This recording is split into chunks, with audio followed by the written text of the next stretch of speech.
La Facultad de Derecho da la más cordial bienvenida a todas y todos nuestros seguidores al análisis de los personajes de la Academia. Homenaje a la doctora María Elena Mancilla y Mejía. Los dejo en voz del licenciado Miguel Eduardo Latabán. Hola, ¿qué tal? Muy buenas tardes a todos. Me da muchísimo gusto saludarles y darles la bienvenida a este programa intitulado Personajes de la Academia, un espacio que pertenece al Colegio de Profesores de Derecho del Trabajo de la UNAM y en el cual pues rendimos homenaje, como su nombre lo indica, pues a todas las personalidades que han dejado huella, han dejado un camino jurídico, social en esta disciplina tan maravillosa que es el derecho.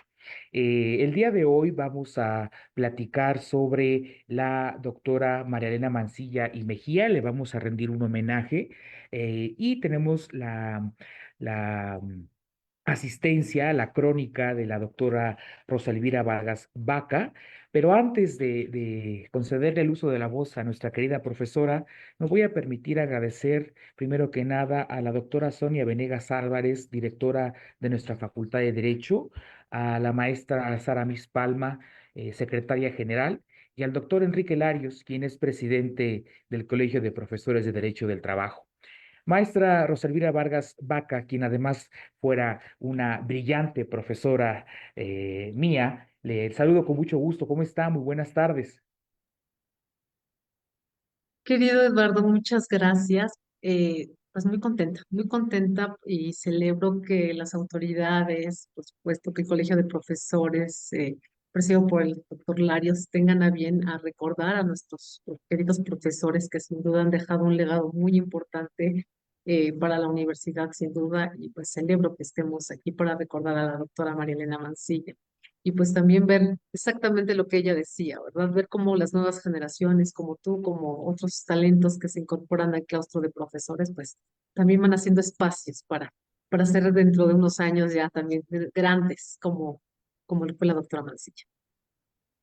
No, pues de nueva cuenta, muchas gracias por acompañarnos, distinguida profesora y doctora. Antes de comenzar, me voy a permitir presentarla. La doctora Rosalvira Vargas Vaca es egresada de la Facultad de Derecho de la UNAM. Es especialista en Derecho Internacional Público y maestra en Derecho por la División de Estudios de Posgrado de la UNAM, estas últimas con mención honorífica. Además, es doctora en Derechos Humanos por el Centro Universitario Columbia. De igual manera, es miembro de número y expresidenta de la Academia Mexicana de Derecho Internacional Privado y Comparado. Se destaca como profesora en la Facultad de Derecho de la UNAM y en la Universidad Anáhuac en las materias de Derecho Internacional Público, Derecho Internacional Privado y Derecho Internacional de los Derechos Humanos. Es diplomada en formación docente y en formación de investigadores. Asimismo, dictaminadora en el Boletín Mexicano de Derecho Comparado, en la revista Cuestiones Constitucionales y en la Mexican Law Review del Instituto de Investigaciones Jurídicas de la UNAM, e integrante del Comité de Revisión de la Revista Mexicana de Derecho Internacional Privado y Comparado. Cuenta con publicaciones de diversos artículos y cooperaciones en libros. Es abogada postulante en temas de litigio civil internacional y finalmente podemos mencionar que ha participado en el grupo de trabajo de la Consultoría Jurídica de la Secretaría de Relaciones Exteriores sobre el Convenio de La Haya de 19 de octubre de 1996, relativa a competencia, ley aplicable, reconocimiento, ejecución y cooperación en materia de responsabilidad parental y medidas de protección de niños. Como verán, tenemos a una experta no solamente en la cátedra, sino también en el derecho internacional, y justamente es a esta materia a la que nuestra homenajeada de hoy, la doctora María Elena Mancilla y Mejía, pues entregó prácticamente toda su vida. Maestra, de nueva cuenta, muchas gracias, y si le parece bien, pues vamos a comenzar a platicar sobre la extraordinaria vida y obra de la doctora.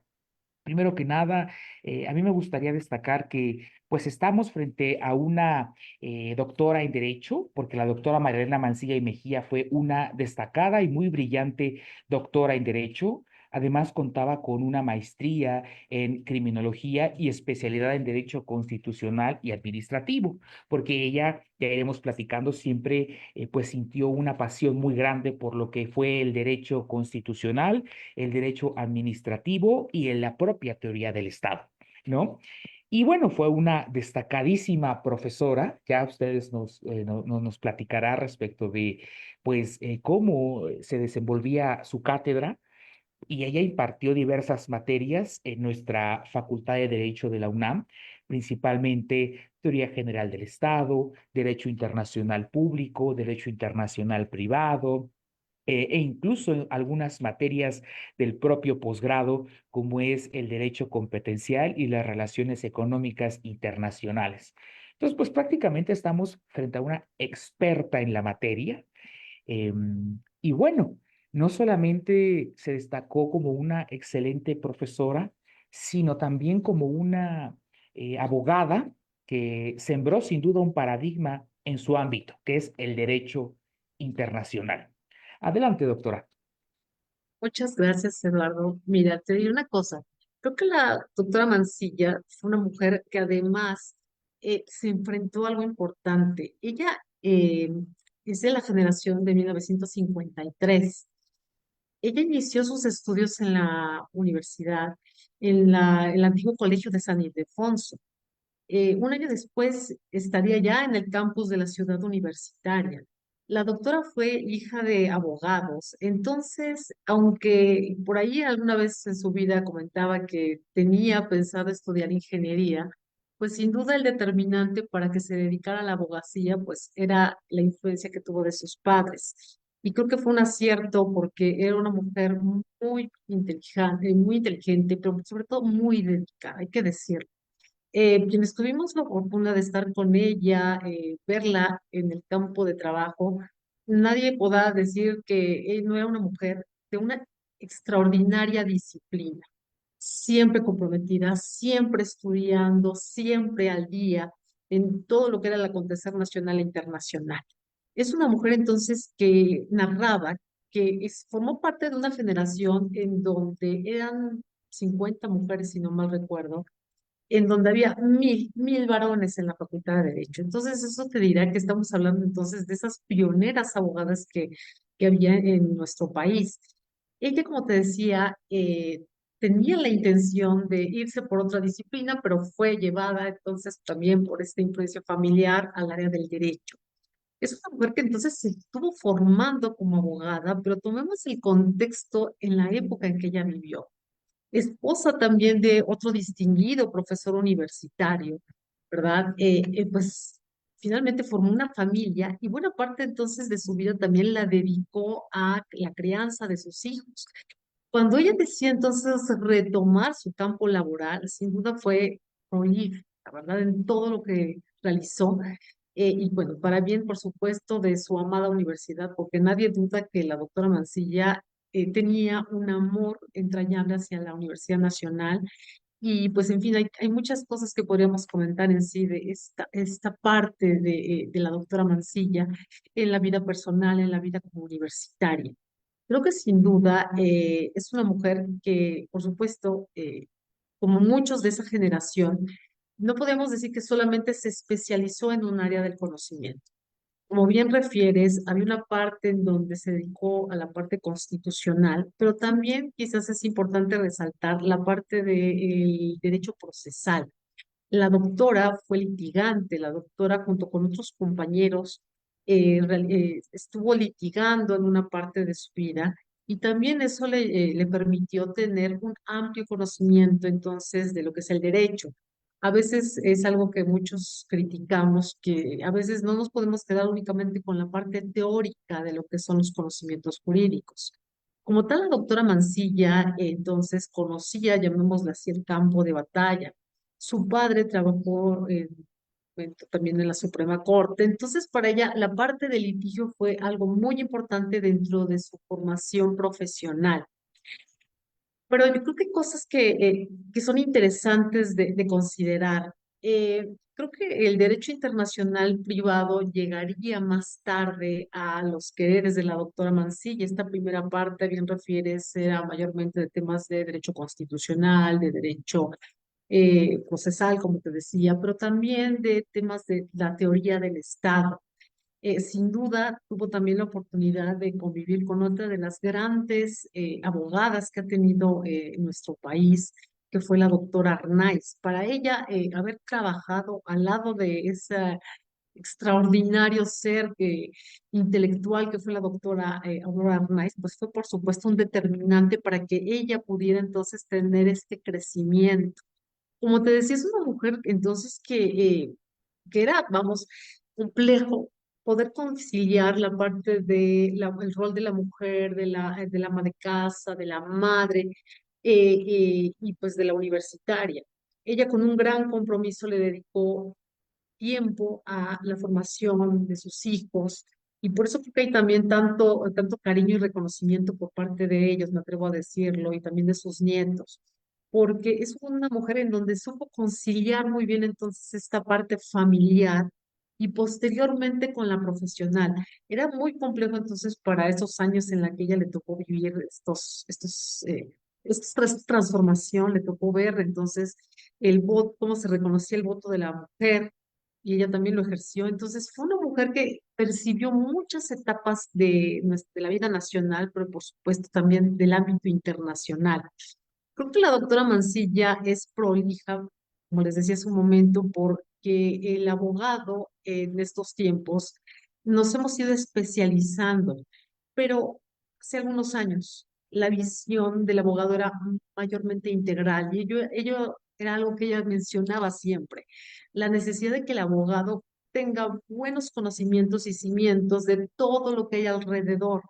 Es necesario entonces que tenga conocimientos muy bien elaborados, trabajados, tener bases teóricas de todas las disciplinas. Creo que también eso es algo muy importante que ojalá podamos volver a retomar, porque me parece que ella también lo mencionaba, es que no podemos solamente especializarnos de tal forma en que olvidemos las otras disciplinas del conocimiento. Como te decía, ella fue entonces, fue, digámoslo así, integral en esta formación y que también le ayudó, por supuesto, a que la exigencia para que con quienes colaboramos con ella en su momento, tuviéramos también esa disciplina de ser integrales, pero como también de algo importantísimo, la parte de siempre estar actualizados, la parte de siempre, esa es una exigencia que como alumna, que como colaboradora, que como profesora, nos exigió a todos los que tuvimos la oportunidad de estar con ella.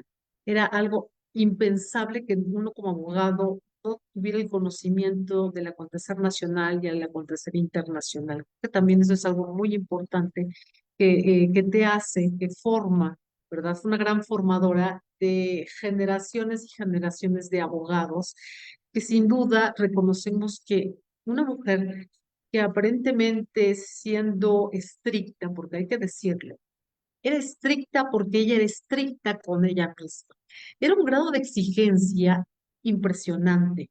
Esa disciplina que la caracterizó para estudiar, prepararse. Entonces recuerdo que, no obstante que ya era una mujer mayor, siempre estaba tomando sus cursos de inglés. Ten en cuenta algo, para los internacionalistas, esta parte también de los idiomas puede ser algo muy importante. Hablando cronológicamente de lo que es vamos, la trayectoria de la doctora Mancilla, eh, ella mencionaba precisamente que una parte importante sería la teoría del Estado. Ese acercamiento con la doctora Arnaiz era importantísimo, porque afortunadamente esas mujeres como la doctora Arnaiz impulsó entonces también a que la doctora Mancilla se pudiera incorporar a la universidad.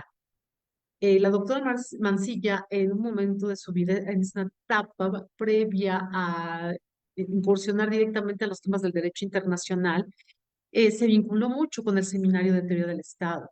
Buena parte entonces de los trabajos también escritos que obran, ¿verdad?, en el acervo de la universidad, tienen que ver precisamente con los temas de la teoría del Estado. Yo, por supuesto, impartió esa materia y pues vinculando, digamos, el tema universitario con otro tipo de temas profesionales como el litigio, se vincularía también con otro personaje que es muy importante para nosotros dentro de la temática del derecho internacional privado, que fue el doctor Leonel Presnieto. El doctor Presnieto también narra que para él fue un agradable, ¿verdad?, encuentro con la doctora Mancilla, porque él sabía que había tenido que postergar esta parte profesional para dedicarle a su familia. Ella le tenía mucho cariño al doctor Pérez Nieto y me consta que todavía el doctor Pérez Nieto es quien le profesa ese cariño de amigos. En su momento la invitó a colaborar con él en la coordinación de humanidades y precisamente hablaba de ese esmero, esa dedicación que utilizaba la doctora Mancilla. Porque para ella, sabedora que en ese momento la exigencia para la mujer era, vamos, puede ser mayor que la de un varón. Ella entonces con esa autodisciplina y dedicación fue la que la llevó entonces a destacar en las distintas áreas en las que se dedicó. Entonces, en ese momento que estaba ahí en la coordinación de humanidades con el doctor Pérez Nieto, pues también la llevó a que la invitara incluso en otros campos, ¿verdad? Fuera del entorno universitario. Sin embargo, la doctora, como ya estaba dando clases en la universidad, pues también recibió ese apoyo del doctor Pérez Nieto para que atendiendo los temas laborales, también pudiera entonces dedicarse a esa pasión que descubriría, porque ella también en un momento narraba que no es que su vocación innata fuera la de ser una académica. Fue un encuentro muy fortuito que creo que todos agradecemos, porque decían, pues la doctora fue una mujer que siempre estaba en constante reinvención. Eso creo que es muy importante también entenderlo. Incluso, digamos, desde este contexto del seminario de Derecho Laboral, debo decirles que hay trabajos de la doctora Mancilla precisamente que tienen que ver con el derecho internacional del trabajo. Uno de los, quizás la última etapa de esos trabajos que la doctora dedicó en temas de publicaciones de revistas, encuentran entonces también esos trabajos del derecho internacional del trabajo. Alguna vez recuerdo lo que nos pidió, específicamente a mí me había pedido, que asistiéramos a las pláticas que se dan para que las personas se inscriban en las especialidades, sobre todo en la de Derecho Internacional, que ha estado ahí un poco abandonada. La doctora le preocupaba mucho que hubiera muy poca matrícula de inscripción en el posgrado en la especialidad de Derecho Internacional Privado. A la fecha, la verdad, la padecemos mucho. Se habla esporádicamente. Entonces, recuerdo que la doctora me pidió, prepárese, porque me decía Elvira, prepárese Elvira porque necesito que asista, no voy a poder acudir en esa ocasión a hablar del derecho internacional privado con los alumnos porque los tenemos que convencer de la importancia que tiene esta materia para su vida profesional. Entonces, te decía, era además una mujer que te daba la confianza, que te daba el impulso para que tú te presentaras y entonces hablaras de esas bondades que tiene la disciplina, porque ella lo reconocía. El derecho internacional está prácticamente en todas las áreas del conocimiento. Entonces, era también una lucha que tenía constante de que los abogados tuvieron una buena formación en el ámbito del derecho internacional. También gracias a ese impulso que le dio el doctor Leonel Pérez Nieto, llegó a formar parte de, el grupo de expertos ad honorem de la Secretaría de Relaciones Exteriores hasta el final de su vida. Siempre entonces fue una mujer que recibió la confianza de la gente de la Cancillería para poder abordar los temas de la materia. En una etapa de su vida fue incluso negociadora de algunos tratados internacionales que son tan importantes y que actualmente son vigentes para nuestro país. Ella, con esa fortaleza que la caracterizaba, comentaba que incluso en alguna ocasión le tocó viajar por primera vez, ¿verdad?, a la conferencia de La Haya y solo había encontrado a una persona, pues, de Argentina, ¿no?, que había sido enviada por su embajada y ella.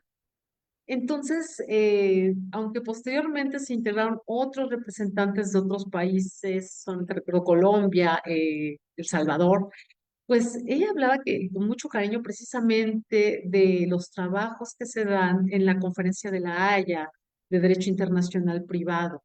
Ella siempre enarbolaba precisamente el profesionalismo que caracterizaba a todos esos representantes. Y entonces, para ella implicaba además, pues, no solamente era un orgullo que como mexicana tuviera la oportunidad y la confianza que se le brindaba. Y hay que decir, es un reconocimiento a su estudio, a su conocimiento, porque ella iba, negociaba y por supuesto le cualquier negociación internacional, te dan unas instrucciones de gobierno. Tienes que ceñirte entonces, ¿verdad? A lo que se te indica en la Cancillería para ver qué puedes lograr y qué puedes obtener. Creo que eso es algo importantísimo y para ella era motivo de un enorme orgullo. Debo decirte que cuando murió la doctora Mancilla, de hecho, hubo reconocimiento precisamente por los tintes de la Conferencia de La Haya. Recuerdo muy bien que todavía el representante para la Oficina de América Latina y el Caribe, el doctor Ignacio Goicoechea, de quien también me consta que generaron una amistad importante, pues la verdad es que lamentaron enormemente el fallecimiento de la doctora, porque era una mujer que aportaba. No solamente es ir a representar a tu país, es cómo se pueden mejorar los instrumentos internacionales en diversas materias. Por supuesto que el tema de la niñez es algo que le interesaba mucho a la doctora Mancilla y entonces también en esas convenciones vemos un legado importante. A veces solamente cuando revisas ciertos instrumentos, cuál es la historia de cómo se han elaborado, es cuando detectas, ¿verdad? Que, o sea, en esos, digamos, trabajos preparatorios es cuando encuentras los nombres de esas glorias que fueron esos personajes que llegaron a esas negociaciones internacionales. Entonces creo que es muy importante, ¿verdad?, dimensionar a las personas por lo que hacen. Trascienden no solamente por la disciplina que decíamos, sino por el amor, en este caso, que le tenía la doctora Marilena Mancilla a su país. Sin duda, adoraba México. Le dolía lo que estaba pasando. Yo creo que si ve ahorita cómo estamos viendo esta transición, creo que estaría muy dolida ya, honestamente, porque como te decía, su padre trabajó en la corte y pues ella siempre buscaba cómo mejorar las cosas. Creo que también ese es un talento importante, no solamente quedarte impávido ante lo que estás presenciando. Es una mujer que intentó dar ese impulso para poder mejorar las cosas dentro de su entorno. Sí, una mujer estricta, pero precisamente crítica y propositiva, porque también es algo que hay que reconocer. No basta solamente con el tema de criticar, que creo que todos lo podemos hacer. Es observar, analizar, criticar y construir. ¿Cómo podemos mejorar? Esa es parte también de ese legado que tiene la doctora Mancilla para su entorno, hablemos, pero para el entorno internacional, porque esto ya era una trascendencia más allá de las fronteras, y que por cierto, o sea, debo decirlo, para ella entonces hubo por ahí un tramo importante de su vida, porque, eh, a ver, haber estado en el Seminario de Teoría del Estado, que por un evento que fue muy triste, la muerte de otra gloria del derecho internacional privado, que fue el doctor Víctor Carlos García Moreno. Él en su momento fue el director del Seminario de Derecho Internacional Privado, una gloria también en cuanto a profesor, en cuanto a personas, se le recuerda mucho al maestro Víctor Carlos precisamente porque tenía una magia, debo decirles. Tenía una magia para transmitir el conocimiento, pero también para ser amigable, para ser afable con todas las personas con las que se tuvo contacto en su momento. A su fallecimiento, la doctora Mancilla narraba que eso fue en 1994. El entonces director de la facultad, si no me recuerdo, Máximo Carvajal Contreras, es el que le hizo la propuesta para que ella tomara la batuta del Seminario de Derecho Internacional. Ella, la verdad es que tenía miedo, estaba inquieta porque asumir la dirección de un seminario y máxime cuando las personas son responsables, pues la doctora titubeó y le dijo, ¿cuánto tiempo tengo para tomar esta decisión? Y no le dio más de 24 horas.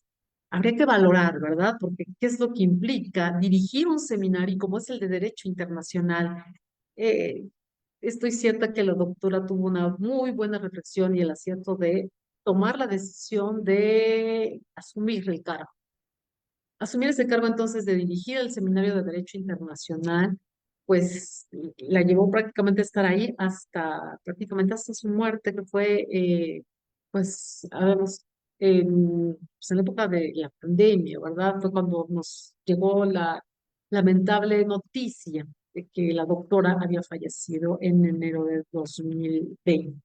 La verdad es que, o sea, creo que sí a todos, por supuesto, nos dejó pues, un dolor, ¿verdad? Que se haya ido la doctora Mancilla, quizás sin haber podido hacer un homenaje como el que hubiéramos querido realizar, ¿verdad? Presencial. Pero por eso también los agradezco enormemente que se retomen este tipo de eventos para reconocer todo lo que han hecho nuestros grandes profesores en la facultad. Ha escrito, o sea, hay obra escrita impresionante de la doctora, libros, artículos, en donde pues vemos precisamente la pluma ágil de la doctora. Era una mujer que estaba siempre trabajando, siempre trabajando. Te decía, si no estaba atendiendo temas de la Cancillería, estaba atendiendo precisamente, preparando su clase, porque es algo que me consta.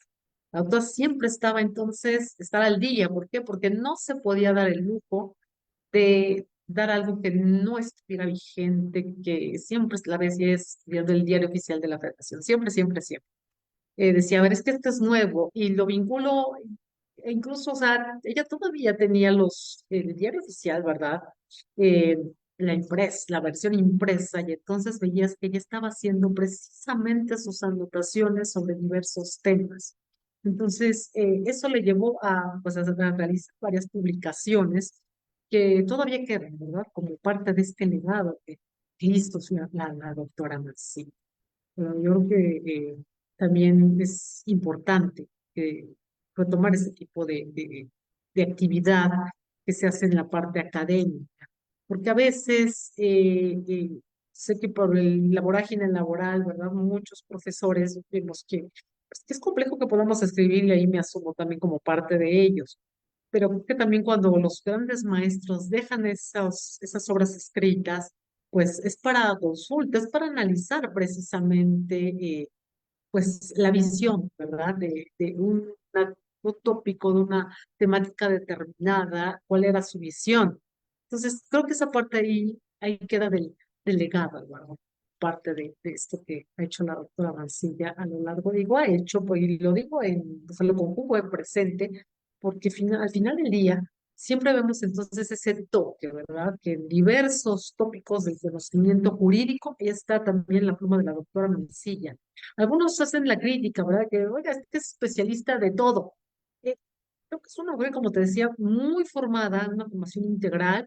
Y por supuesto, hay que revisar, ¿no? Porque sí, efectivamente, hay unas cosas en donde vemos una profundidad dentro de los estudios que realizaba, y en otros era un acercamiento, pero ese era además el atrevimiento, ¿no? Que tenía la doctora, retaba el conocimiento. Y creo que eso es lo que mucho no nos atrevemos. O sea, yo esperaría que se pueda hacer, ¿verdad? Que las próximas generaciones se atrevan, porque hay mucho talento. También no solamente es tenerlo, es compartir el talento. Y esto también es lo que hacía la doctora, aventurarse a escribir en temas que realmente eran muy recientes. Recuerdo que alguna vez me comentaba precisamente, Elvira, le recomiendo algo. Sobre los temas nuevos, escriba, por dos razones. Una, porque pocos lo conocen y le van a refutar. Y dos, o sea, vean nada más, y porque usted se va a convertir en el especialista de ese tópico. Y mira que alguna vez que hice eso, me funcionó.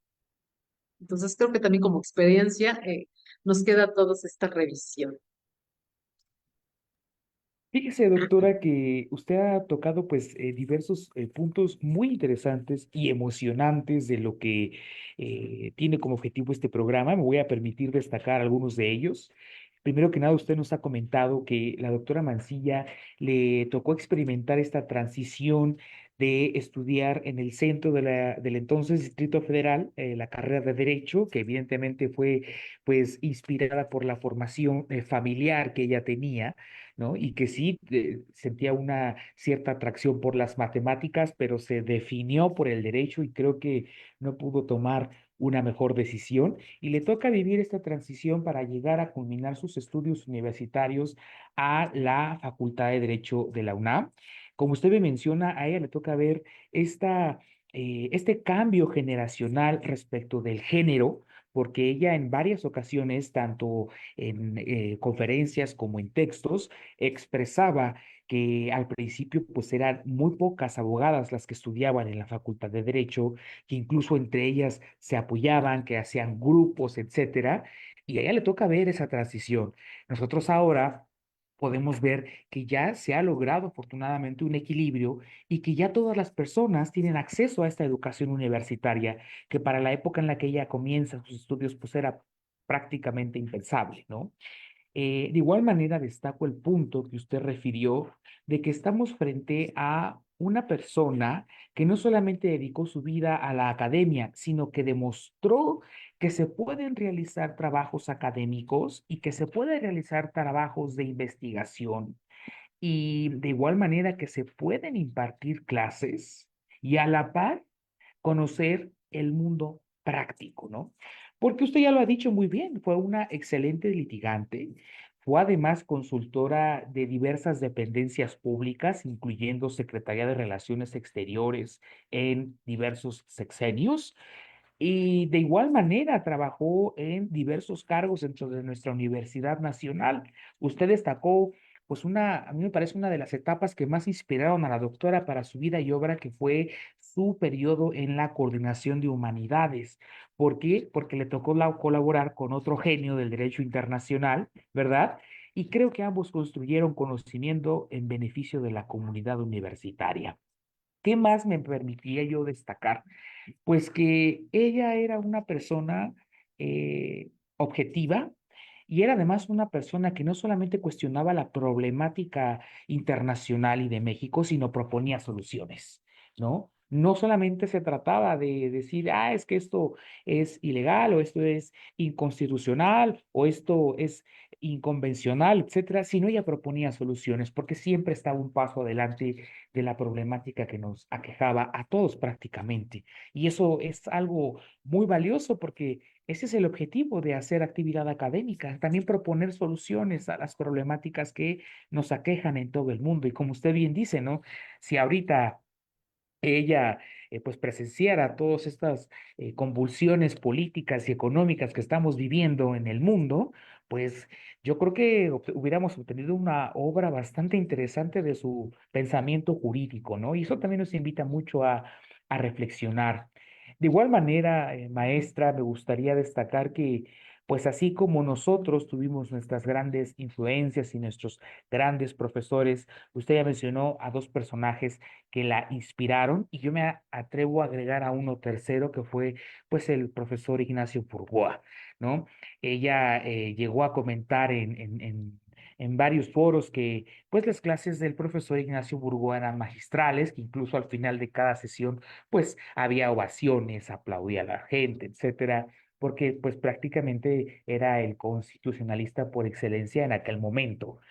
Entonces, tanto de la doctora Arnaiz Amigo como del doctor Ignacio Burga, pues me parece que tuvo una escuela bastante excelente, ¿no? Y con esto yo me permitiría consultarle, doctora, si nos pudiera compartir cómo eran las clases de la doctora Mancilla, porque ya nos comentó que era una persona estricta, actualizada, y lo mismo exigía de sus personas estudiantes, pero ¿cómo eran sus clases? Y digámoslo, ¿no? O sea, se sufría en el sentido de los exámenes, etcétera. ¿Qué nos podría usted compartir al respecto? Porque este es el objetivo del programa, son personajes que se destacaron en la academia. ¿Y cómo fueron sus clases? Platíquenos, doctora.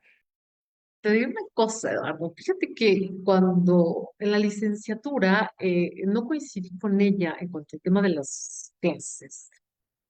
Fue hasta que realicé los estudios de posgrado en la especialidad de Derecho Internacional y Público, porque debo decirlo, como te decía hace un momento, la especialidad de Derecho Internacional Privado se abre cada lustro. Eh, Comenzamos la especialidad 5 alumnos y llegó un momento en donde yo era la única alumna. Me tocó estar buena parte del semestre tomando clases con ella sola, tomando clases sola en ese momento con el doctor, otra gloria, el doctor Carlos Arellano García. Eh, entonces, pues que el nivel, vamos, era muy estricta. Te juro que hubo momentos en donde tenía pavor de asistir a clase, la verdad. pero pavor porque su personalidad te imponía. Era una mujer que era de baja estatura, pero de una grandeza intelectual impresionante. Recuerdo que al momento de dar clase nos sentábamos, generalmente para los de quienes nos escuchan, nos ven y nos escuchan, hay una tarima, una especie de tarima en donde los profesores están en lo alto y los alumnos pues estamos en un nivel un poco inferior. Hubo un momento en donde la doctora Mancilla se bajaba y se sentaba. Estaba sentada junto a mí o frente a mí. Y entonces empezaba a darme la clase, pero empezaba entonces a preguntarme, a preguntar.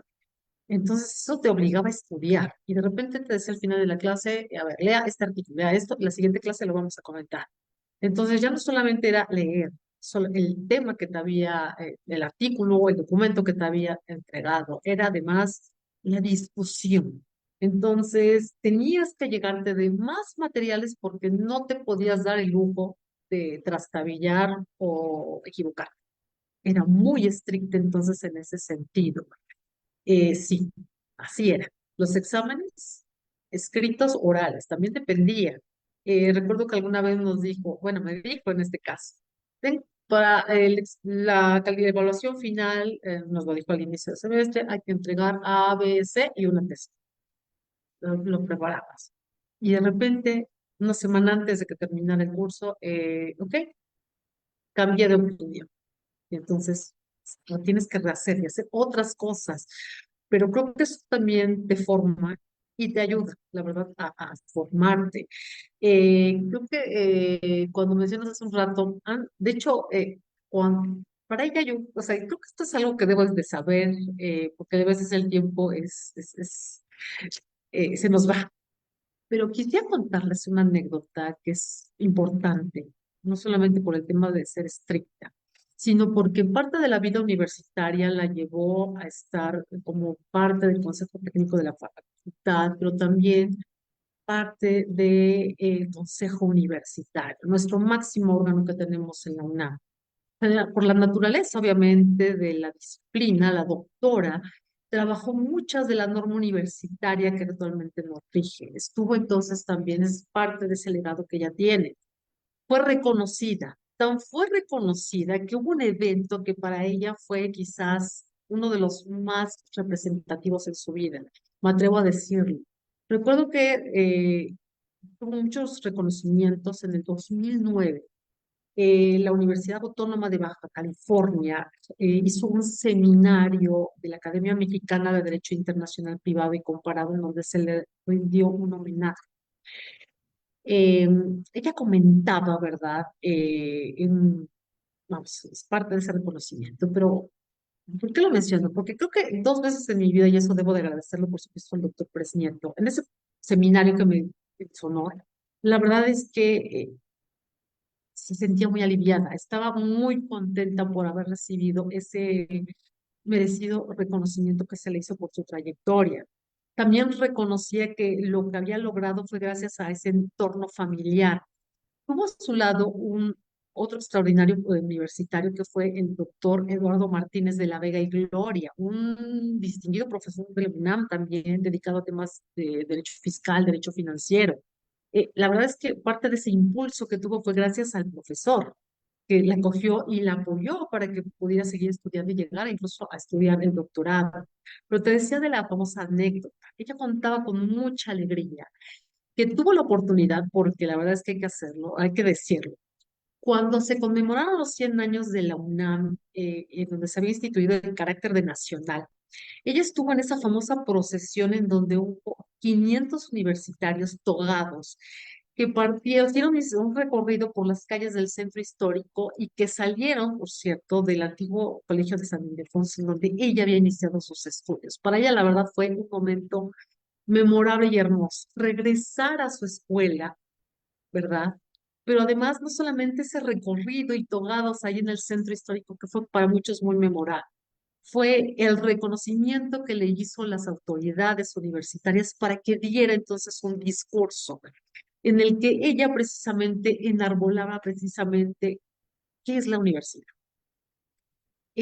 Porque hablaba de que la universidad, al final del día, o sea, en ese momento era consejera profesora de la facultad, pero ella había sido consejera universitaria, como tú la decía, y decía, bueno, ¿qué fue? qué es y qué va a ser nuestra universidad. So, bueno, decía, o sea, ¿qué fue? De eso depende de nuestros ancestros. Lo que es depende de nosotros y lo que será dependerá de los alumnos.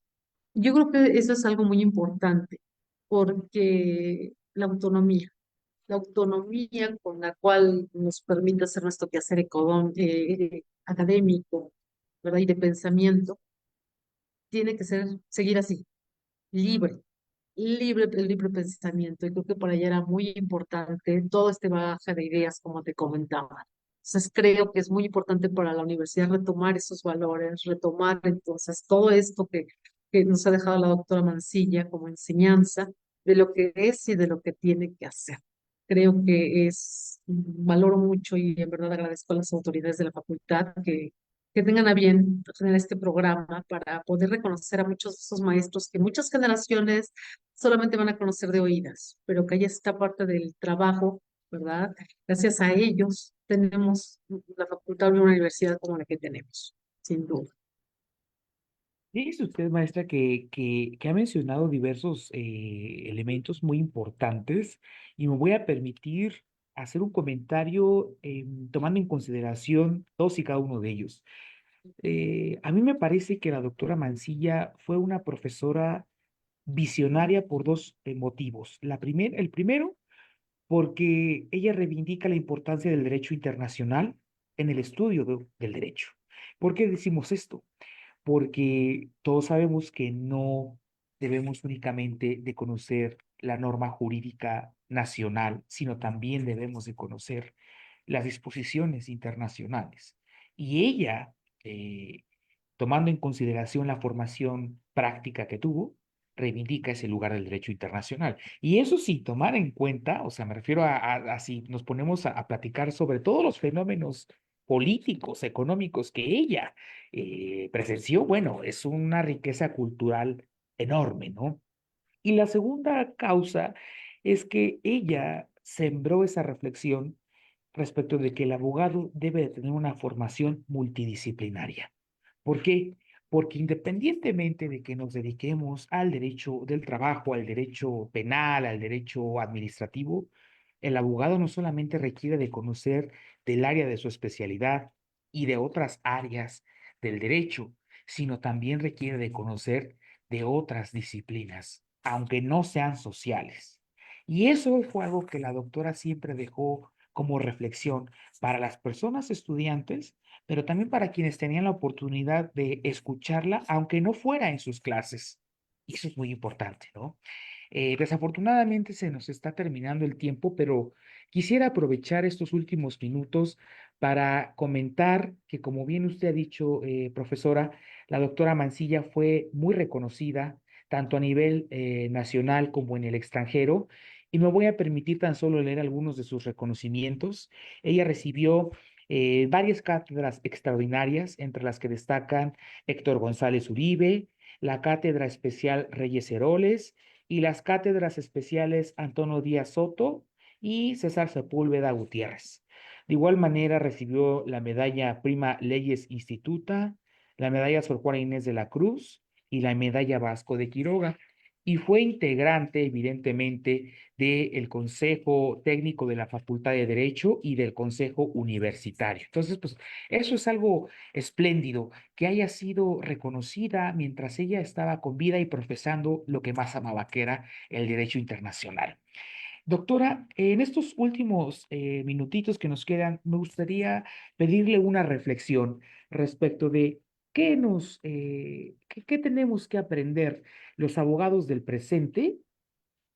¿Qué reflexiones debemos tomar en consideración los abogados de este tiempo que nos profesó la doctora Mancilla? Te diría que a veces no puedes cambiar el mundo, puedes cambiar tu entorno. Empieza desde ti, empieza desde lo individual. Ella lo hacía. Te decía, su trabajo es todavía reconocido en varios países, no solamente de nuestra región, también de Europa. Como te decía, hace unos meses, en octubre del año pasado, el representante de la Conferencia de La Haya de Derecho Internacional Privado, tuve la oportunidad de estar con él en un evento y precisamente recordaba a la doctora Mancilla por todo lo que había hecho. Entonces, hay personas que con su actuar trascienden y trascienden fronteras. Entonces, creo que esa es la invitación. Cada uno tenemos que hacer lo que nos toca para que podamos trascender y sobre todo para que pueda mejorar nuestro entorno. Eso es lo que tenemos que hacer. No busquemos entonces la gloria personal, busquemos la gloria de nuestra universidad, pero también de nuestro país, porque esa es la mejor forma desde ahí, desde ahí. Muchas gracias, doctora. Muchas gracias por estas palabras que culminan con este espacio. Me voy a permitir leer algunos comentarios de la audiencia, como Manuel Cruz, que nos dice: saludos, amiga, eres un orgullo. Sexy Naomi, saludos presentes. Liliana Cabrera, Comunidad de Derecho y Criminalística. Y Guillermo Vilchis, que nos dice: saludos a mi querida maestra Rosa Vargas, con mucho cariño. Y pues bueno, desafortunadamente se nos ha terminado el tiempo, pero no podemos irnos sin antes hacerle la entrega de un reconocimiento a nuestra invitada del día de hoy, esta constancia que expide el Colegio de Profesores de Derecho del Trabajo, a la doctora Rosa Elvira Vargas Baca, por su sobresaliente conferencia en homenaje a la doctora Marilena Mancilla y Mejía, personajes de la academia. Edad en Ciudad Universitaria, por mi raza bailará el espíritu, a 12 de febrero de 2025, y la firma el doctor Enrique Larios, presidente de este colegio de profesores. Doctora, ha sido un verdadero placer y esperemos que muy pronto nos pueda compartir muchas más vivencias y memorias sobre la doctora María Elena Mancilla. La agradecida soy yo, querido Eduardo, pues ya está la batuta transmitida, así que les toca a ustedes. Muchas gracias nuevamente a las autoridades por este merecido homenaje a la doctora Mancilla. Les agradezco mucho la oportunidad. Gracias a usted, doctora, pero no se despeguen porque a continuación tenemos el programa Coloquio Laboral Permanente, conducido por la maestra Sara Mispalma, secretaria general de nuestra facultad, a quien saludo. Maestra, muy buenas tardes. Muy buenas tardes, queridísimo maestro Eduardo Lataván, maestra Roselvira Vargas, qué gusto verla, saludarle a la distancia, enviarle un cariñoso saludo. Hemos de decir, ¿verdad?, que también somos muy buenas amigas, amigas en la academia, amigas de sentires profundos, de los feminismos bien entendidos, y es un deleite escucharte. Te estaba escuchando desde hace rato por Facebook Live. Recordar a nuestra querida maestra María Elena Mancilla, tenías que ser tú, obviamente, su pupila, su discípula, y comentarles también una pequeña anécdota, si lo permite, maestro Eduardo, maestra Rosita, que cuando de repente llegaba a encontrarme aquí en los pasillos con la queridísima doctora Mancilla y me veía con el cabello recogido, me decía: quítese ese chombo. O sea, era espectacular la mujer, obviamente una inteligencia de envidia, una retentiva de envidia, y qué maravilla el que se le haya rememorado, y mejor aún, a través de las palabras, de la visión, del sentimiento de la maestra Rosa Elvira Vargas. Muchísimas gracias.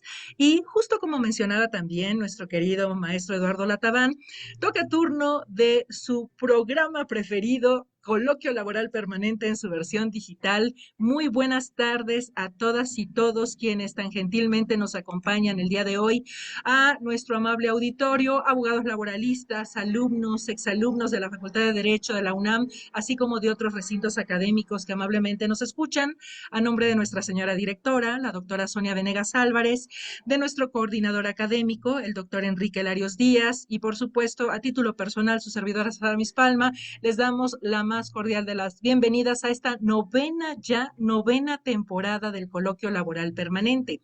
Como siempre ha ocurrido, como siempre se ha procurado, ocupados en abordar temas de importancia, de interés, de actualidad, y observando puntualmente las indicaciones de nuestra señora directora, hoy tenemos, como es ya costumbre y tradición, a otro gran invitado, un invitado de lujo que tengo el gusto de mencionar también, que conozco ya desde hace varios ayeres. Él estuvo en la gestión de cuando me tocó en algún momento realizar mi examen de oposición, y me sentía tan a gusto en un ambiente que es pues por demás estresante para nosotros los profesores, el saber que él estaba atendiendo estos procesos para bien encauzarnos en lo que fue un resultado en en este caso muy bonito, muy positivo, y me siento pues muy agradecida de tenerlo ahora aquí con nosotros. Él es el maestro Jorge Alberto López Pérez, experto en la materia de propiedad intelectual, y como se anunció en su momento, platicaremos en torno a lo que es las invenciones de las personas trabajadoras. Es un capítulo verdaderamente corto de nuestra Ley Federal del Trabajo, y él como experto pues abundará bastante sobre el particular. Pero antes de cederle el micrófono, me permitiré leer un poco de su semblanza curricular. Él es licenciado en Derecho por la Facultad de Derecho de aquí de la UNAM. Desde el año 2010 ya estaba perfectamente bien titulado. Ahora es técnico académico asociado C de tiempo completo definitivo por oposición en el área que nos importa en este momento, en el área de propiedad intelectual, profesor de asignatura de la materia misma en la División de Estudios Profesionales de la Facultad de Derecho de la universidad, y cuenta con una antigüedad académica de 17 años. Comprenderán que es una persona muy, muy conocedora de lo que escucharán en breve. Maestro Jorge, bienvenido, y los micrófonos son todos suyos. Gracias. Maestra Mispalma, muchas gracias por tan fina presentación. Agradezco, por supuesto, a las autoridades de la facultad, doctora Sonia Venegas Álvarez, por supuesto también al Colegio de Profesores. Maestra, muchas gracias por su gentil invitación y precisamente como lo mencionaba, muchas gracias también a todas las personas que nos acompañan, tanto en la sesión Zoom como en el auditorio y con los otros medios de difusión de este coloquio. Como bien mencionaba la maestra Mispalma, eh, ¿qué sucede con los trabajadores cuya actividad cotidiana es precisamente crear algo nuevo? ¿Qué pasa con todos estos investigadores que de algún modo son precisamente reclutados por las empresas para crear algo nuevo, algo específico, algo que les está encargando directamente el patrón? Entonces, también como bien y acertadamente lo menciona nuestra fina conductora, la maestra Miss Palma, el apartado de la Ley Federal de Trabajo que contempla esta situación es pequeño.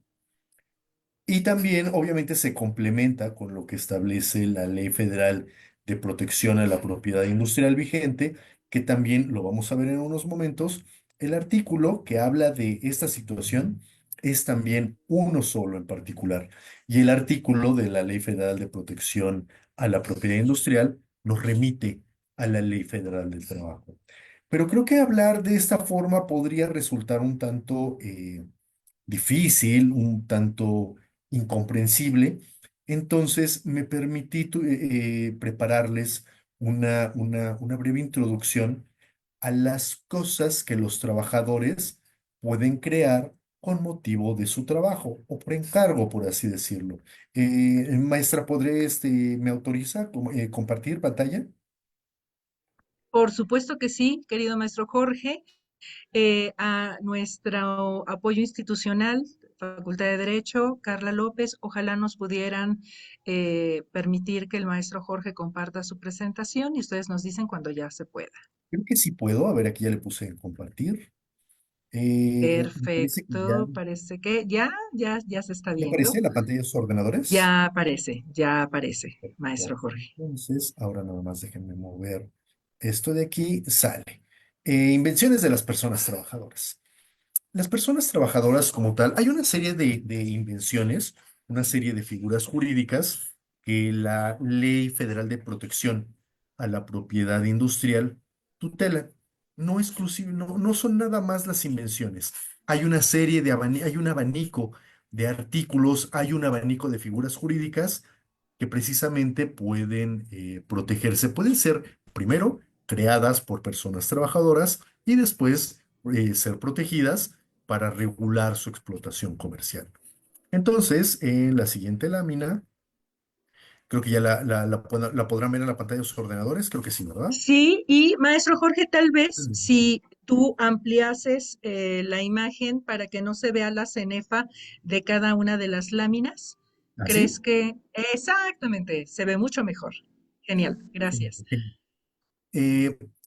Las figuras preponderantes que los trabajadores pueden realizar, no solo los trabajadores, cualquier persona puede realizar, pero que muchas veces nos contratan para hacer, son las siguientes cuatro figuras jurídicas. Estas están tuteladas, por supuesto. Todo lo que voy a hablar está contenido y protegido en la Ley Federal de Protección a la Propiedad Industrial, así como su reglamento.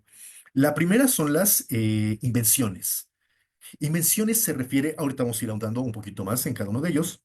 Las invenciones se refieren a cosas nuevas que el ser humano ha creado o va a crear o está creando. Se excluyen los descubrimientos, porque los descubrimientos es algo que ya existía y la propia palabra lo explica muy bien. Es algo que estaba cubierto, entonces, algo que ya ha existido. Lo único que hace el descubridor es quitar lo que había encima y poder encontrar lo que estaba abajo. Entonces, no se toman como invenciones los descubrimientos, porque es algo que ya existía. También vamos a hablar de otra figura que se llaman los modelos de utilidad. Esta figura de modelos de utilidad me gusta mucho porque es, grosso modo, un perfeccionamiento de algo que ya existe para que tenga o bien una función diferente o bien una mejora de su funcionamiento. Ahorita con mucho gusto vamos a ahondar más al respecto. La tercera figura se denomina diseños industriales. Estos diseños industriales tienen que ver con la ornamentación que se da a las cosas o a los productos, con la finalidad de hacerlos distintivos y que nosotros como consumidores podamos elegir uno u otro. En esto de los diseños industriales no nos metemos al funcionamiento de las cosas, sino únicamente cómo se ven. Precisamente por eso son puras cuestiones de carácter ornamental. Y el ejemplo que les estoy poniendo ahí es como una silla que en sí misma es también un diseño, porque está así como inclinadita. La silla, el propósito de la silla es exactamente igual que cualquier otra, sin embargo, tiene un diseño especial que la puede hacer más atractiva para algún grupo de consumidores o compradores. Y la última figura, este es un tanto difícil de explicar y le ruego que si algo no está quedando claro, de inmediato me lo hagan saber para explicarlo mejor.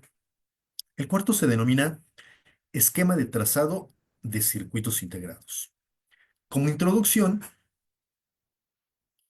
es, como aparece en la imagen, es como todos esos caminitos que parecen como laberintos, esos caminitos están contenidos en una placa a la cual están adheridos o soldados muchos componentes electrónicos.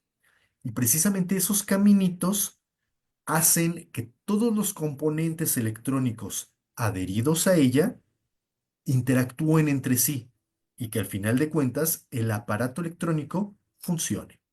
Eso es grosso modo las cuatro cosas que pueden crear o pueden desarrollar las personas trabajadoras.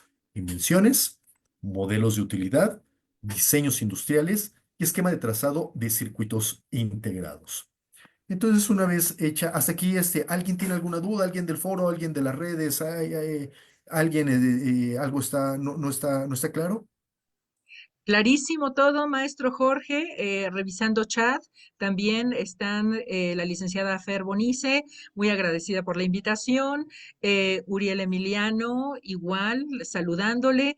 La licenciada Frida Flores, agradecida también por la invitación y refiere que se trata de un gran tema. Seguramente más adelante se animarán a preguntarle, pero mientras tanto, todo en orden, todo correcto, todo clarísimo, maestro.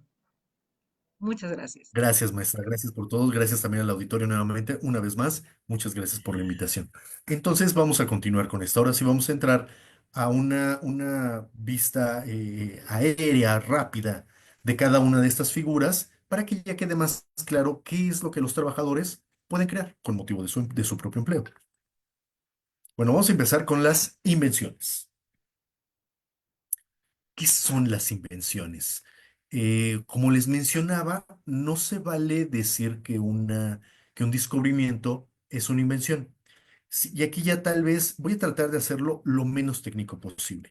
La ley establece que la invención va a ser toda creación humana, entonces aquí ya excluimos los descubrimientos, porque no lo creamos, eso ya existía. La invención va a ser toda creación humana que va a permitir el uso o aprovechamiento de la materia o energía existente en la naturaleza para su aprovechamiento por el hombre y que obtenga la satisfacción de sus necesidades concretas. Eh, Básicamente, todo lo que nos rodea, todo lo que se encuentra, todo lo que podemos ver, todo está hecho de materiales que se encuentran en la naturaleza. En clase les comentaba a los alumnos, por ejemplo, los muros que aparece aquí atrás de su servidor. ¿El muro de qué está hecho?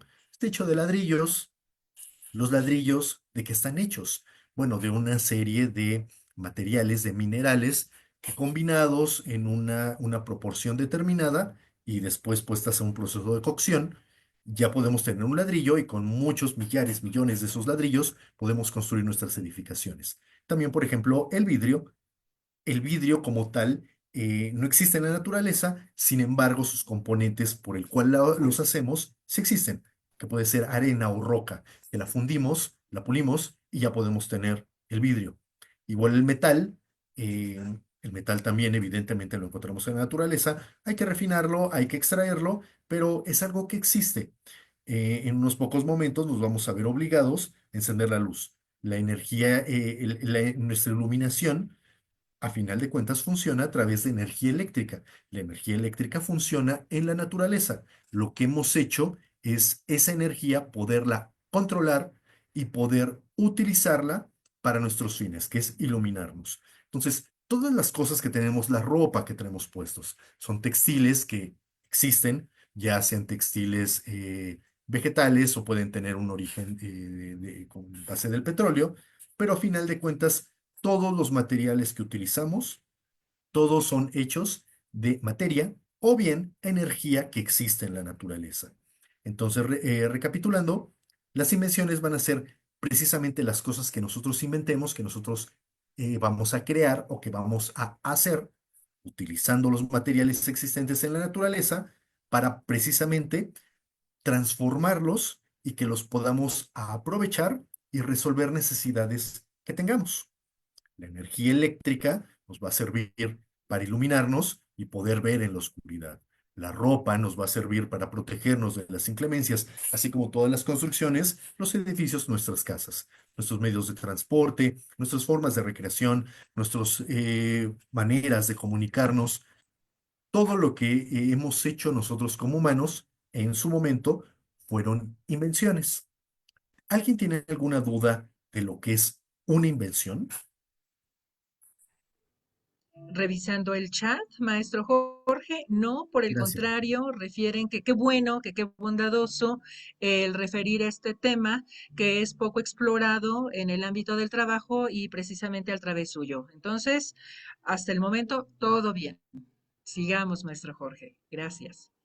Encantado, maestra. Entonces vamos a cambiar de nuestra lámina. Aquí me tuve la libertad, me tomé la libertad de ponerles algunas cosas que en su momento no existían.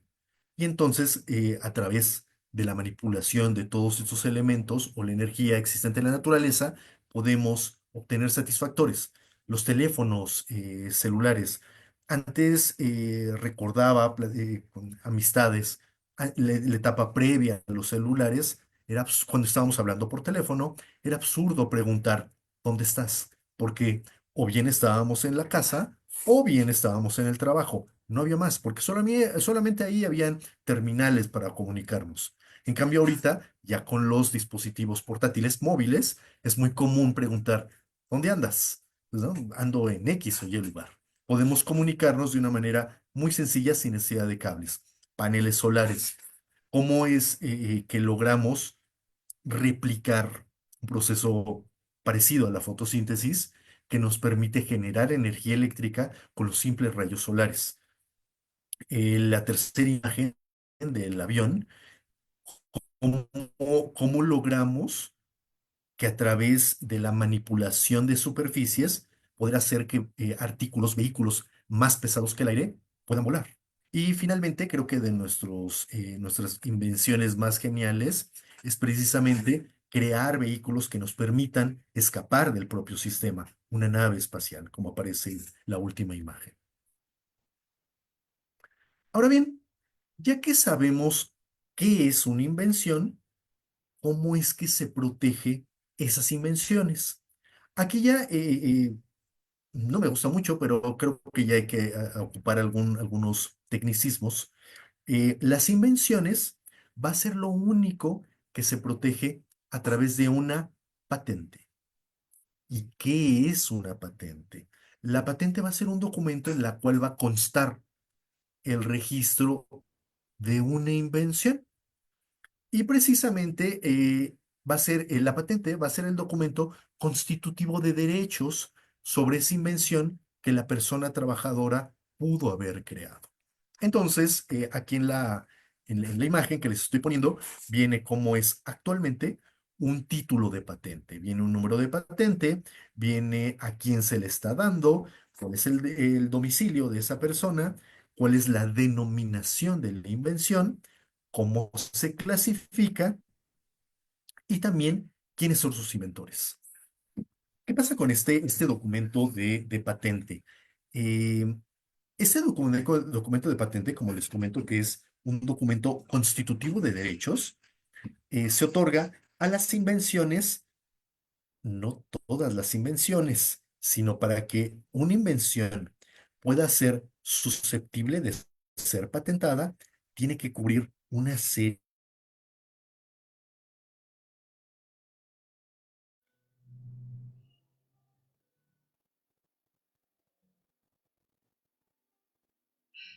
Maestro Jorge, te Perdón, nos fuiste unos creo que instantes, pero ya regresaste.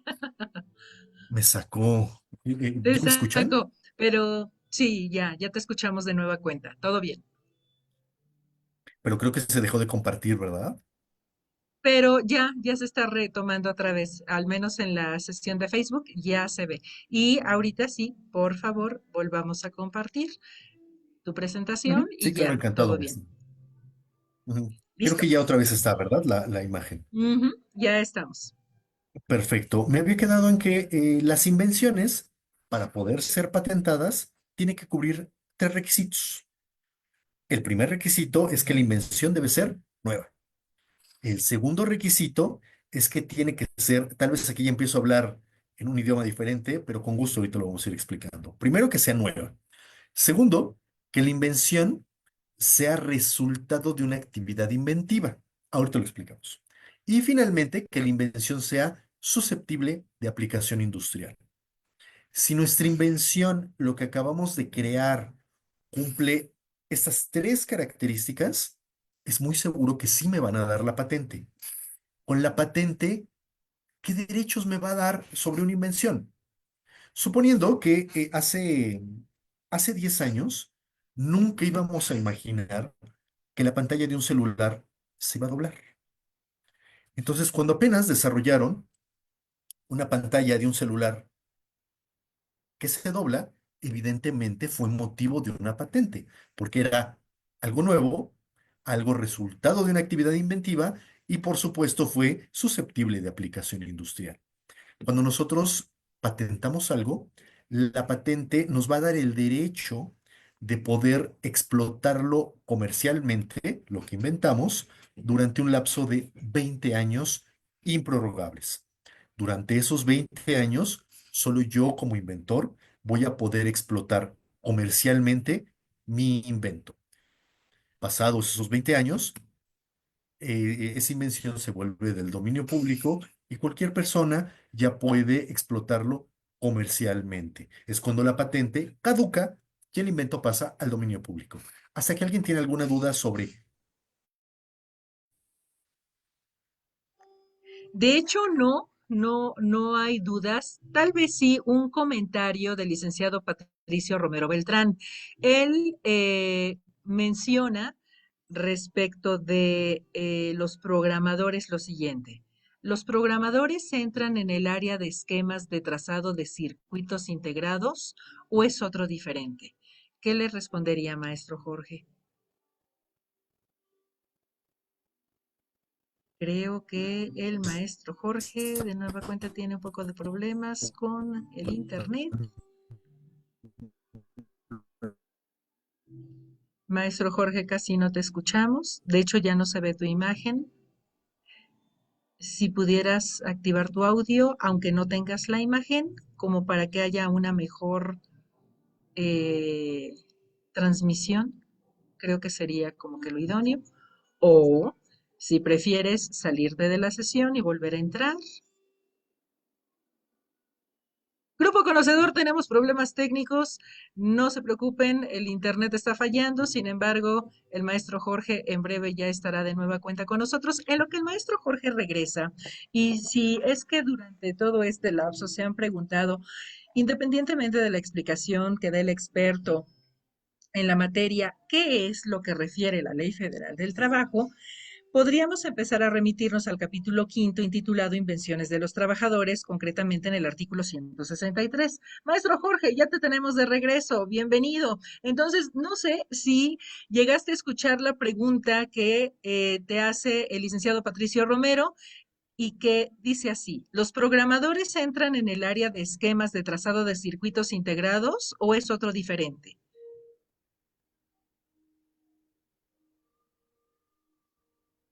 Maestro Jorge, ¿nos escuchas?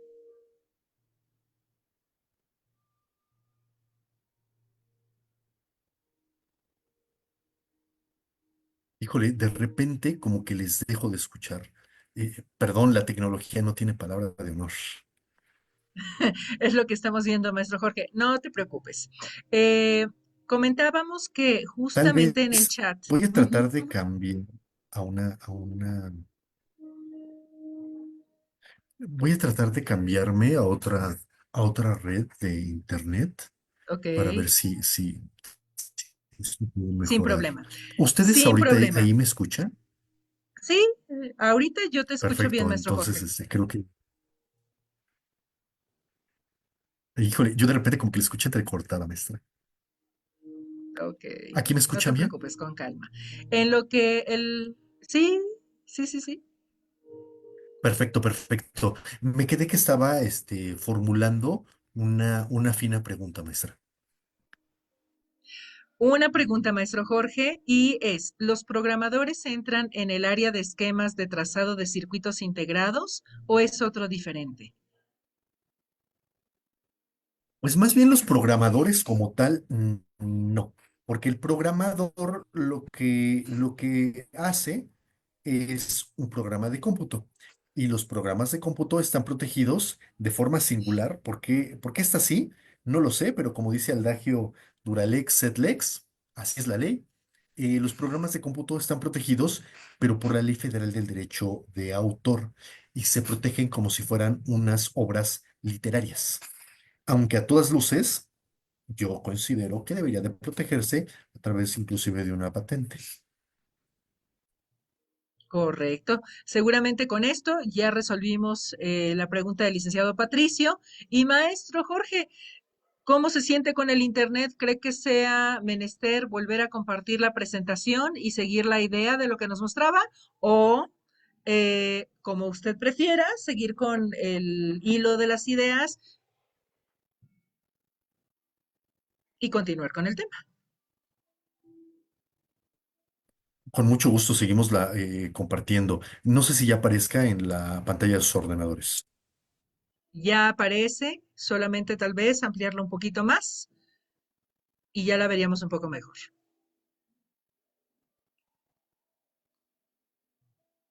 Justo, ahí estamos.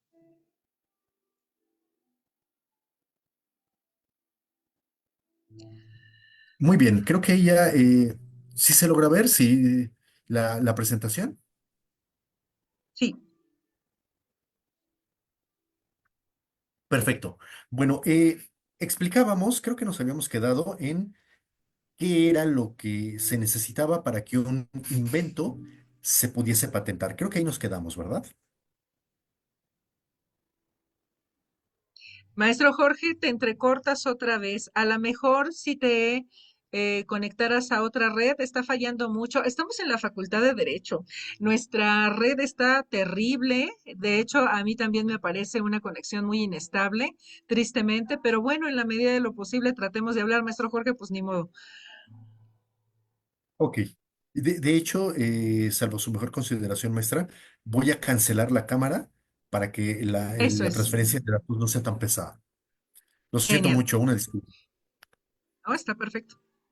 Bueno, ahora entonces, ya una vez que vimos cuáles son los requisitos que tiene que cumplir una invención para ser patentada y cuáles son los derechos que nos da precisamente esta patente sobre el invento, ahora vamos a ahondar un poquito más sobre cuáles son esos requisitos para que se puedan patentar las cosas. Voy a tratar de hacer lo más rápido posible. Primero, como les comentaba, el invento tiene que ser nuevo. El segundo requisito es que sea resultado de una actividad inventiva. Y finalmente, la característica tercera es que sea susceptible de una aplicación industrial. Vamos a ver en qué consisten cada uno de ellos. Novedad.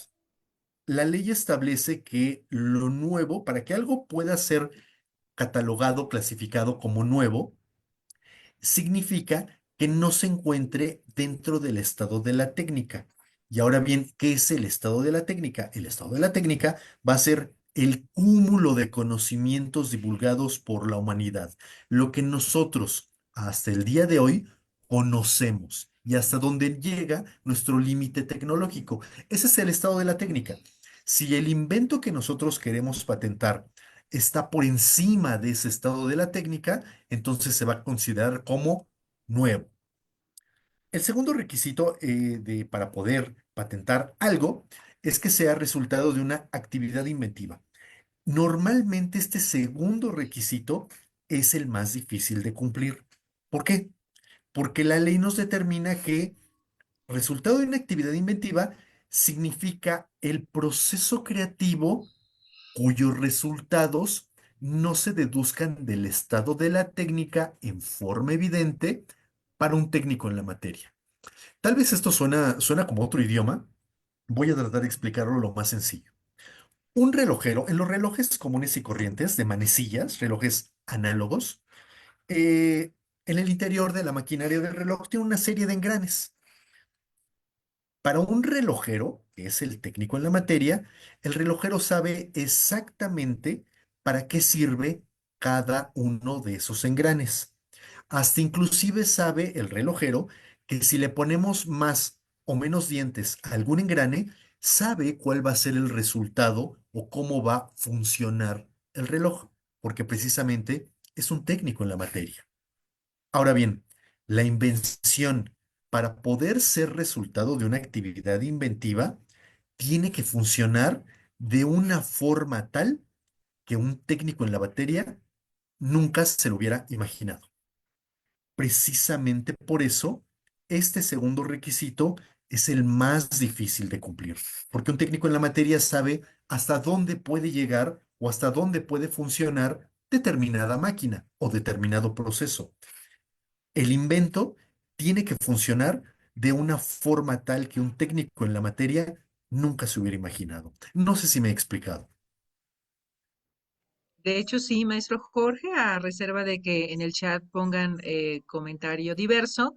Cuando mencionaba usted este ejemplo del relojero, Ujú. inmediatamente llegó a mi mente ese, pues supongo que es meme, en donde se habla de la profesionalización y algo así como esto. Un empresario le pide a un técnico en determinada materia le componga una máquina descompuesta.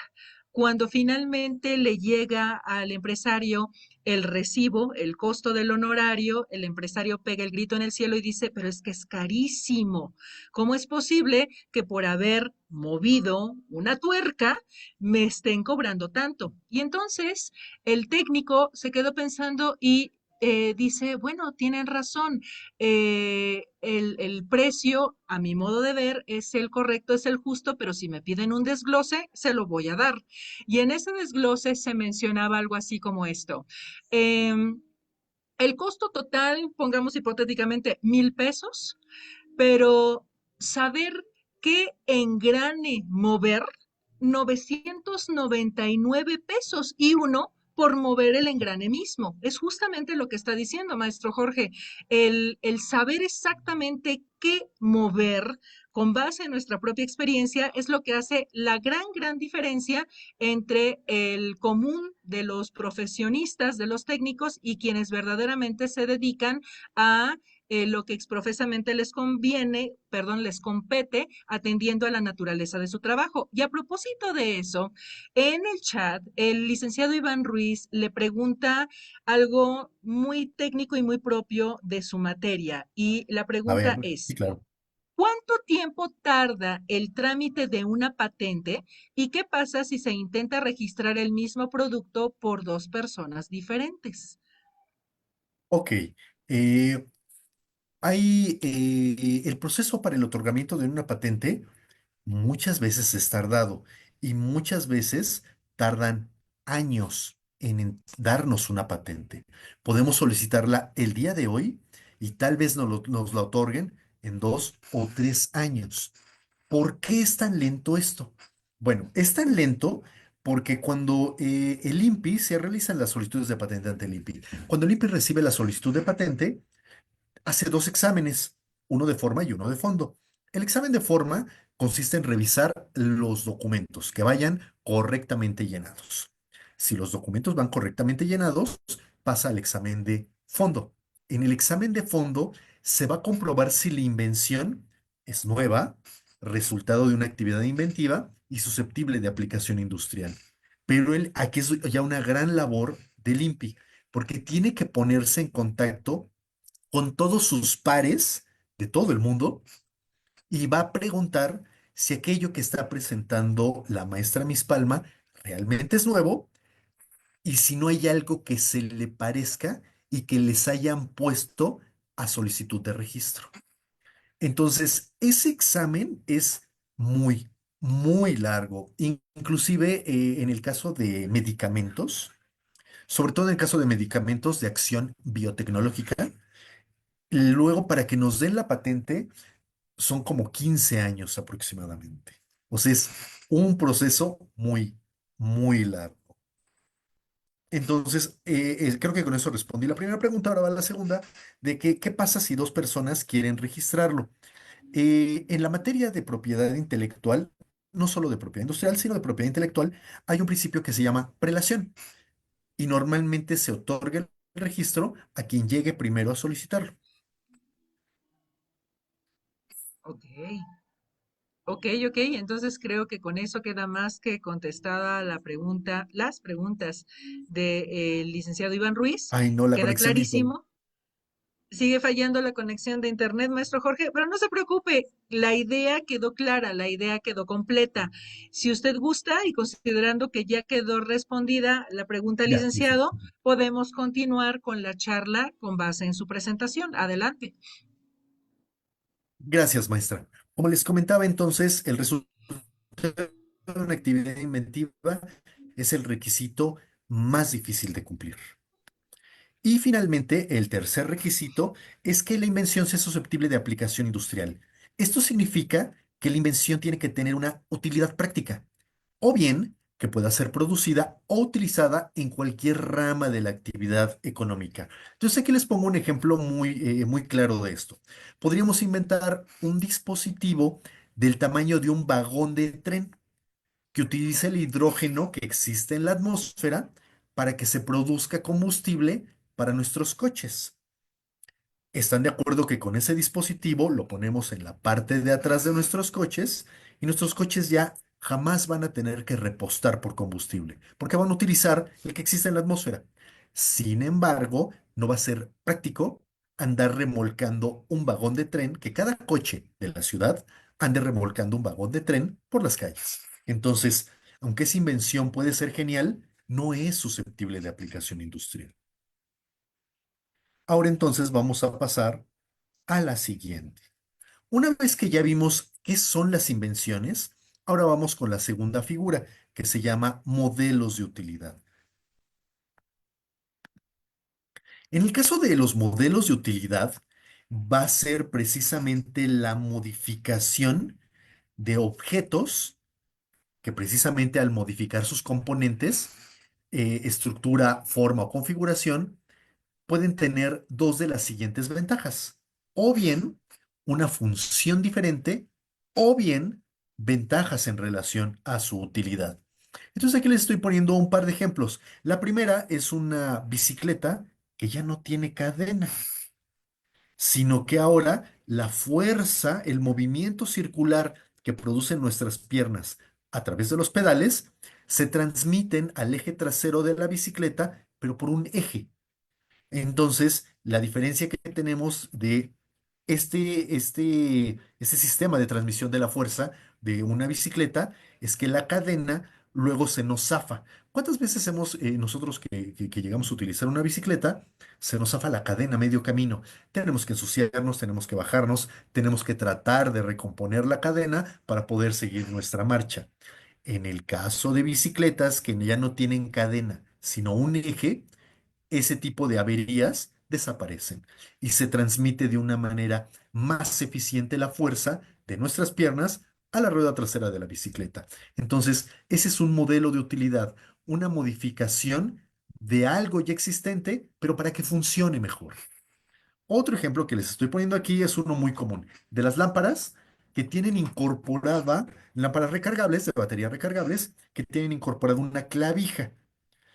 Entonces ya no es necesario tener algún cable para conectar nuestra lámpara a la corriente eléctrica y poder cargarla, sino que directamente la lámpara ya incorpora la clavija.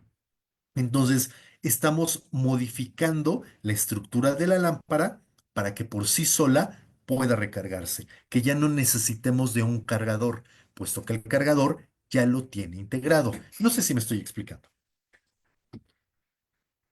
Clarísimo, maestro Jorge. Vamos muy bien. Gracias, maestra. Eh, Como manera de corolario, los modelos de utilidad pues son como invenciones, pero más bien en estas invenciones estamos tomando cosas que ya existen y las estamos uniendo, como en el caso también de las plumas y los bolígrafos que de botoncito, que para permitir que el bolígrafo salga o se retraiga dentro del cuerpo. Ahora entonces vamos a ver, aquí también les estoy poniendo algunos ejemplos.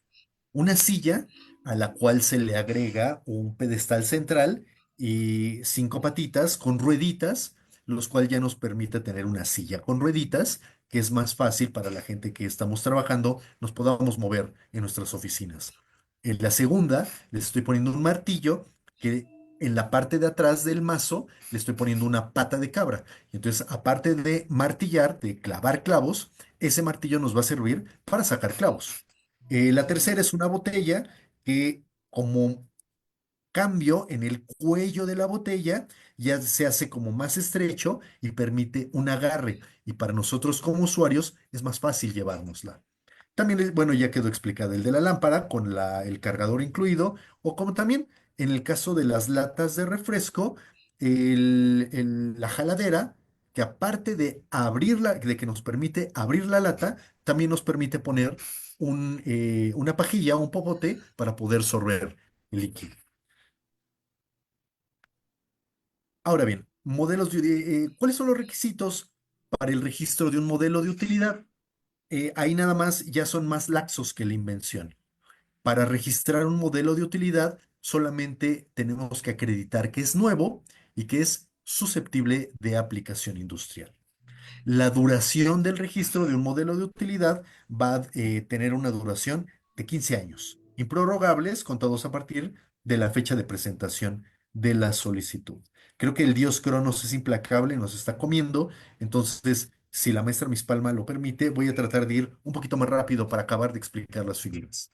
La tercera Con figura gusto. es la de diseños industriales. Mande, maestra. Adelante, adelante, justo. Gracias. La tercera figura es de diseños industriales.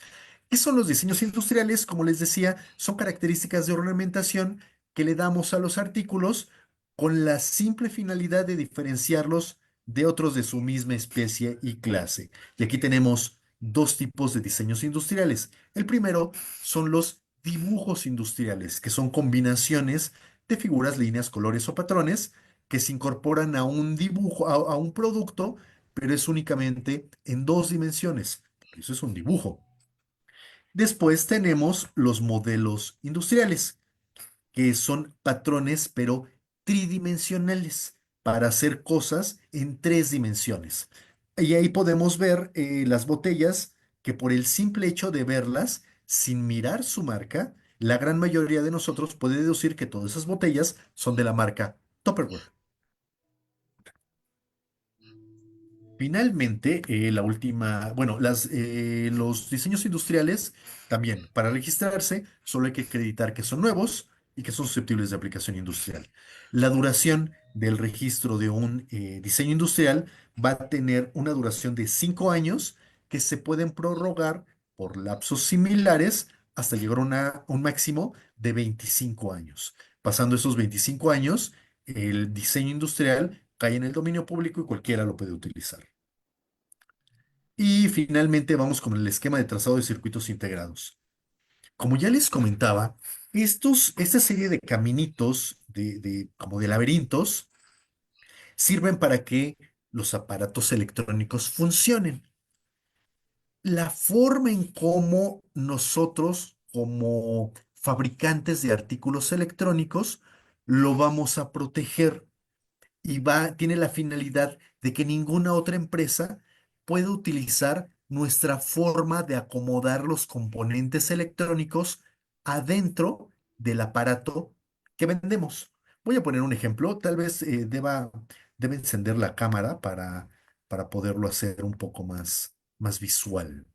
Déjenme encender la luz, Urizar.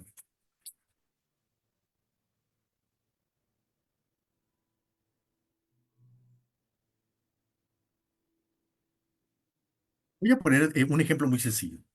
Si yo, fabricante de teléfonos, no me pagan, pero la marca es Motorola. Si yo, fabricante de teléfonos, ya diseñé un teléfono que se dobla, están de acuerdo que yo como fabricante tuve que imaginarme cómo todos los componentes del teléfono van a interactuar entre sí. Esa forma de cómo conectarlos es precisamente el esquema de trazado de circuitos integrados. Otra marca, por ejemplo Samsung, que también tiene sus teléfonos plegables, también va a llegar a su propia solución. Lo que buscamos a través del esquema de trazado de circuitos integrados es que mi forma de resolver el problema de que todo el aparato funcione, nadie más la pueda utilizar.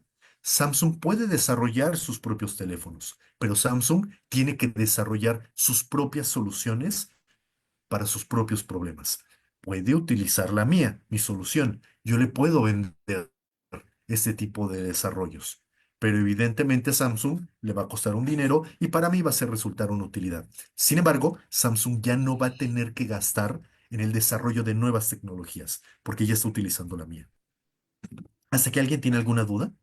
De hecho, maestro Jorge, a propósito de tecnologías, la licenciada Luna Pérez le pregunta algo muy interesante, y si es que es posible patentar tanto los softwares como la IA. El software, no.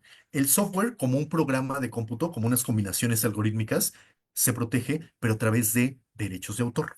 Sí se registra, eh, pero ahí los derechos tienen una duración de toda la vida del creador de la obra, más 100 años de su muerte. La verdad es que no hay ningún software que tenga, pues, si tienen una duración de 2, 3 años, y se me hizo muchísimo, porque están en constante evolución. La, la inteligencia artificial. Como tal, la inteligencia artificial es precisamente un programa que nos da soluciones, nos da respuestas o podemos interactuar con ella, pero previamente la tenemos que ir alimentando. A final de cuentas, la inteligencia artificial es también un software y ese se puede proteger a través de derechos de autor, no de las figuras que estamos ahorita viendo. ¿Por qué lo hicieron así? No lo sé. Yo soy partidario de que se proteja por patentes, no por derecho de autor, pero bueno, en nuestro orden jurídico es de esta forma. Correcto. Y maestro, están tan interesados los abogados en la temática que, por ejemplo, la licenciada Jocelyn Bautista le pide de favor si puede poner otro ejemplo de trazado de circuitos integrados.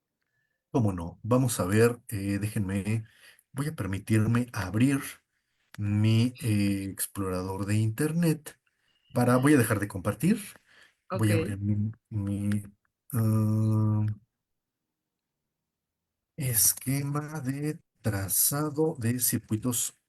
Creo que lo haré de una manera más sencilla, creo que ya sé cómo poderlo explicar. Volveré a la cuestión del teléfono. Necesito un teléfono que no se doble. Vamos a poner, por ejemplo, es que se dobla. Bueno, pongamos, por ejemplo, tenemos dos teléfonos, uno que se dobla y otro que no se dobla.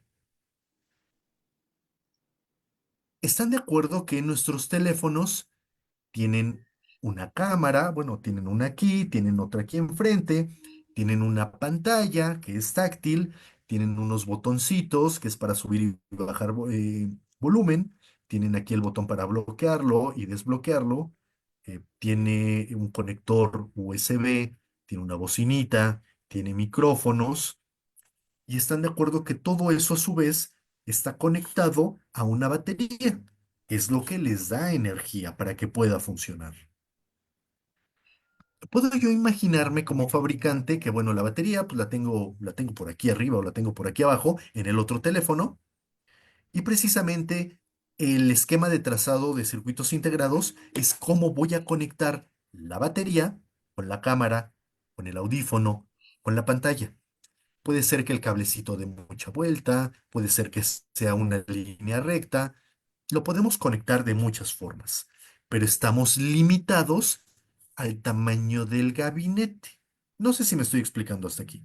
ujú, ujú. Ahora bien, yo ya inventé o yo ya vendo, yo comercializo los teléfonos que no se doblan y tienen una forma en que todo se conecta. Sin embargo, a alguien se le ocurrió crear un teléfono que se dobla. Aquí entonces ya hay un reto adicional, porque aparte de conectar los mismos componentes del teléfono que no se dobla, tengo que pensar en una bisagra para que el teléfono funcione tanto dobladito como extendido. Entonces, el esquema de trazado de circuitos integrados se refiere a que si yo aquí tengo la batería en la parte inferior, para alimentar la cámara de arriba. Lo voy a pasar por la derecha, lo voy a pasar por la izquierda, lo voy a pasar simplemente en línea recta. Si yo hago que todos mis conectores vayan por un costado del teléfono, así es como yo voy a registrar mi diseño, mi esquema de trazado. Cualquier otro que quiera vender teléfonos, no hay problema, lo pueden hacer, pero no van a poder utilizar la solución de pasar todos los cables por la derecha. Tendrán que imaginarse otra forma, por la izquierda, por arriba, por abajo. Entonces, eso es lo que se protege a través del esquema de trazado de circuitos integrados. Correcto, pues ya está hecha la tarea de la licenciada, seguramente con la explicación que acaba de dar maestro Jorge. ¿Quiere abundar algo más? Creo que ahora sí vamos a tocar, después de esta breve explicación, qué pasa con las personas trabajadoras, motivo de nuestro programa. La Ley Federal de Protección a la Propiedad Industrial establece que la persona creadora tiene el derecho, obviamente, natural, de figurar en la solicitud de patente como el inventor, como el creador, como el desarrollador de algo. Ese vínculo se llaman derechos morales. El vínculo que va a tener la persona física, el creador, el inventor, con el invento que ha desarrollado. Sin embargo, también al momento de inventar algo, se crean derechos patrimoniales, se refieren a la explotación económica de la invención. Cuando nosotros como trabajadores desarrollamos algo nuevo, yo trabajo, por ejemplo, para Motorola y yo logré desarrollar la pantalla que se dobla. El inventor de la pantalla que se dobla va a ser Jorge López. Sin embargo, yo como trabajador de Motorola, cedo mis derechos patrimoniales de explotación comercial de la invención a Motorola. Quien lo va a explotar comercialmente y quien va a cobrar, quien lo va a vender, todo lo relacionado con explotación comercial va a ser Motorola. Yo no. Muy seguramente en el contrato, aquí ya es muy casuístico, el contrato que celebre yo como inventor con Motorola normalmente va a tener uno, que evidentemente los derechos morales, la autoría de la invención, esa sí es mía, pero los derechos morales los derechos patrimoniales, perdón, van a pertenecer a mi empleador. Pero normalmente hay algunas cláusulas en las cuales el empleador le retribuye económicamente al inventor. Le puede dar un porcentaje de las ventas totales, podría ser. Y hay muchas maneras de poder retribuir a la empresa al trabajador. Y luego les pueden dar, no sé, el 0,5, 0,3, 0,1, 0,01% de las ventas totales. Suena muy poquito, pero si vendo millones de estos artículos, entonces la retribución que me dan, pues ya se vuelve más sustanciosa. Normalmente así es como funciona. Sin embargo, la ley también federal de protección a la propiedad industrial refiere que de entrada el inventor va a tener tanto los derechos morales de creación como los derechos patrimoniales. Pero en la práctica, normalmente los derechos patrimoniales le corresponden al empleador. Y si no me equivoco, también algo parecido es lo que menciona la Ley Federal del Trabajo. Sí, creo que es un artículo que tiene tres incisos y que menciona que precisamente el inventor es el que va a tener un derecho preferente sobre la invención. Sin embargo, el patrón va a tener una prelación en relación para obtener los beneficios económicos que esa invención, precisamente porque el patrón es quien está poniendo toda la infraestructura a disposición del trabajador, del inventor, para que pueda precisamente inventar o desarrollar lo que el patrón le está pidiendo. Wow, qué maravilla, maestro Jorge, qué interesante lo que nos Gracias, acaba de maestro. referir. De hecho, me atrevería a comentar que ahora muchos de los objetos que cotidianamente manipulamos, nos encontramos, ya los vamos a ver diferentes.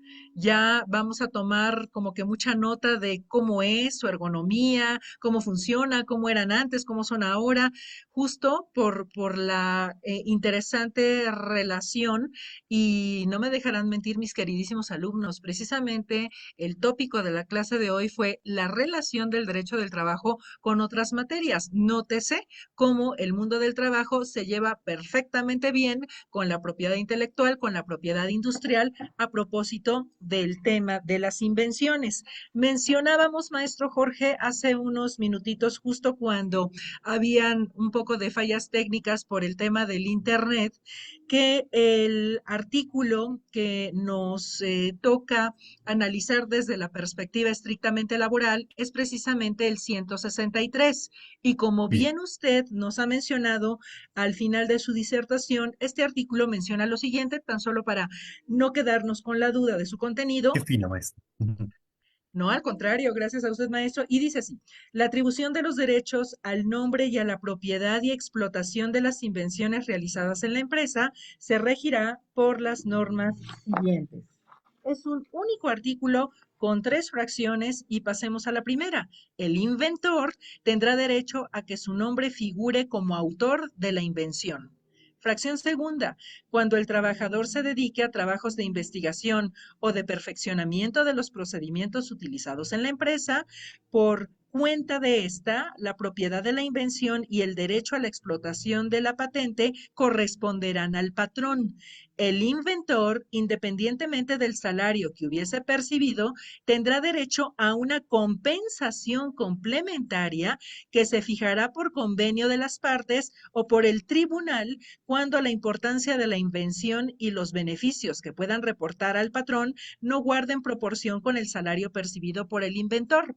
Y, fracción tercera, en cualquier otro caso, la propiedad de la invención corresponderá a la persona o personas que la realizaron, pero el patrón tendrá un derecho preferente en igualdad de circunstancias al uso exclusivo o a la adquisición de la invención y de las correspondientes patentes. Cuadra perfectamente lo que usted refiere, maestro Jorge, con el contenido de la Ley Federal del Trabajo.